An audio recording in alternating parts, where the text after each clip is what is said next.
Minha experiência gótico começou quando eu percebi que eu já gostava de muitos elementos. E um amigo meu me apresentou Nina Hagen e depois ele me apresentou The Cure. Já conhecia as mais famosas, mas aí fui ouvir um álbum inteiro e me apaixonei. The Cure é uma das bandas favoritas. Entrei na subcultura gótica e hoje em dia, para mim, a subcultura gótica é um espaço nas sombras onde a gente dança, onde a gente fica, onde a gente vive. Porque ali é onde a gente pode ser nós mesmos. É onde eu pude dançar como eu sou, me expressar como eu sou, ter essa liberdade. O gótico me deu coragem de explorar coisas diferentes.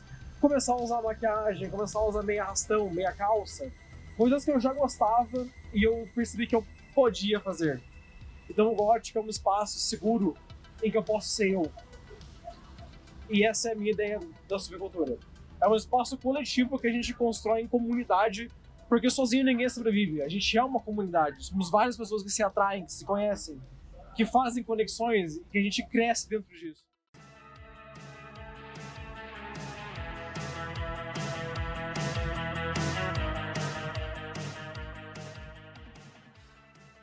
A ideia do Gothic Carnival, ela parte de uma cultura curitibana mesmo, né? Porque Curitiba tem um carnaval alternativo muito forte, né? Sempre que eu vou falar do início do Gothic Carnival, eu falo do Psycho Carnival, né?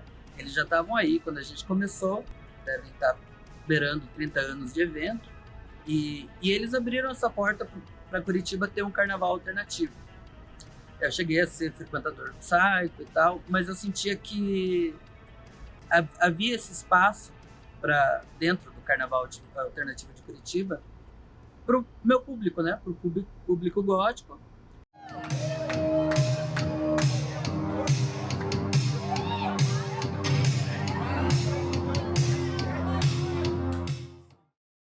E aí sempre tive esse pensamento, eu acho que dá para fazer.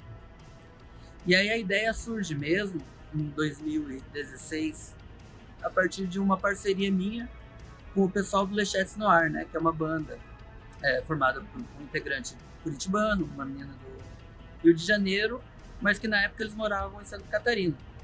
E aí a gente comentou sobre a ideia de fazer um carnaval gótico, eles animaram e a gente começou junto, né?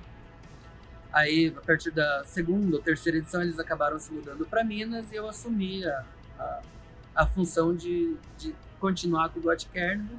De lá para cá, a gente está completando 10 anos da primeira edição.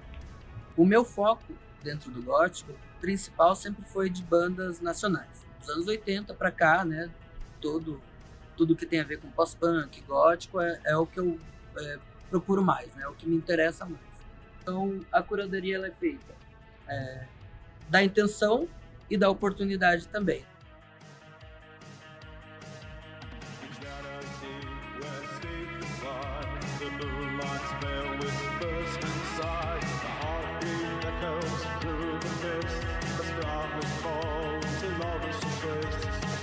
Pra mim, eu acho que a música em si, ela é um dos pilares ali, principais da subcultura, né? É o que criou, basicamente, a subcultura da forma como a gente conhece, né? Essa vivência de contato com a música, essa vivência de rua, inclusive, né? Então, acredito que a música em si, né, tem um papel muito importante para dar ali, acho que tem um papel similar à poesia, no sentido de você dar uma voz, dar uma materialização, né, pro sentimento das pessoas. E acredito que esse espaço da pista de dança ali, né, do rolê em si, né, cria esse senso de comunidade, que as pessoas que têm esse gosto em comum, né, que é a subcultura gótica, esse tipo de estética, esse tipo de música, frequentam esses lugares e tocam, né, esse tipo de música, né? Então assim o pessoal vai se conhece, vai se criando, né, essa comunidade. Então para mim a música é um dos pilares assim principais.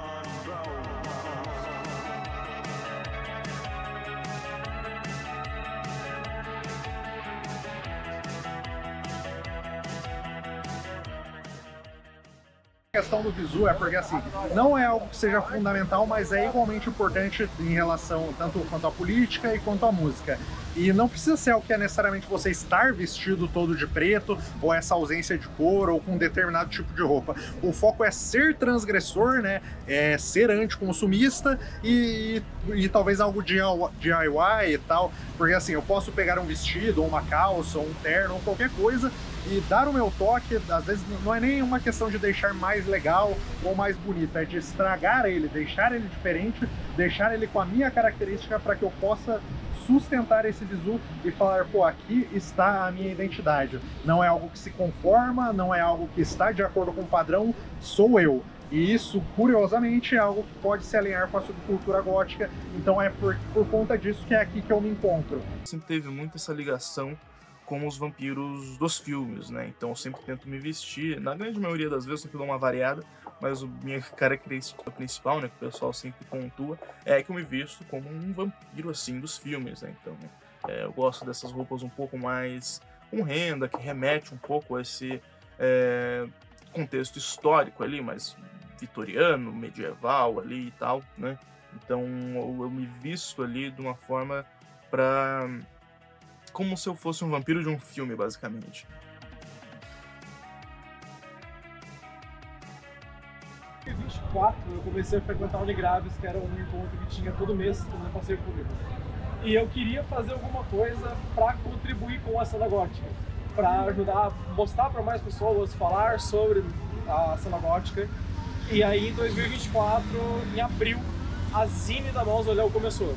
Tudo começou com a Zine, que era uma coluna falando sobre algum tema que era importante para a subcultura, e uma entrevista com pessoas que participavam do Unigraves e que participavam da subcultura de rua, que era, no caso, vir pra rua mesmo, ir para encontro presencial.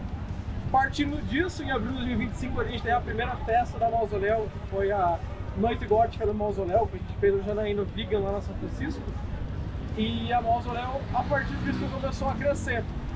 A subcultura ela é uma coisa que a gente constantemente tem que evitar, e aí isso a gente faz com o comportamento das regras que a gente traz no nosso projeto, que assim, é algo que a gente não quer que seja diluído. O que a gente luta no nosso projeto é que assim, sempre permaneça transgressor. A gente nunca vai se alinhar com nada que vá contra os ideais que a gente tem intrínsecos ali à subcultura e ao projeto.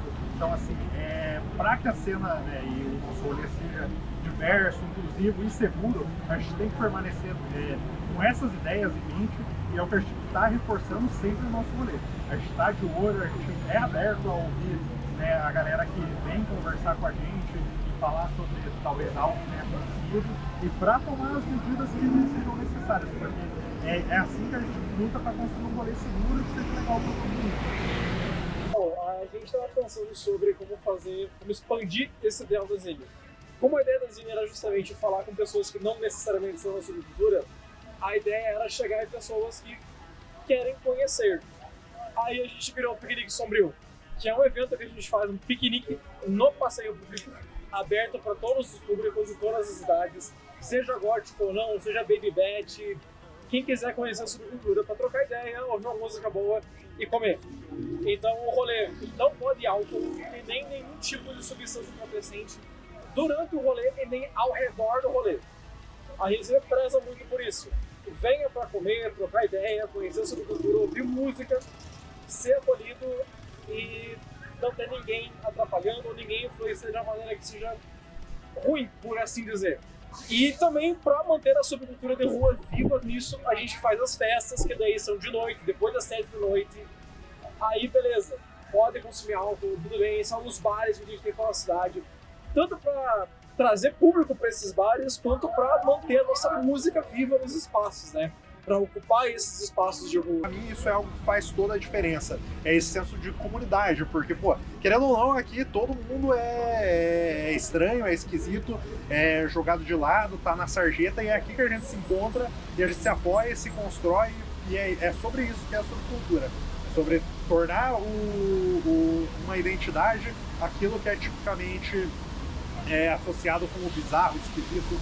Então assim, é por isso que a gente é transgressor, porque a gente vai bater de frente com o status quo aí é aí que a gente se encontra. Eu acho que é isso que, pra mim, a sub é isso.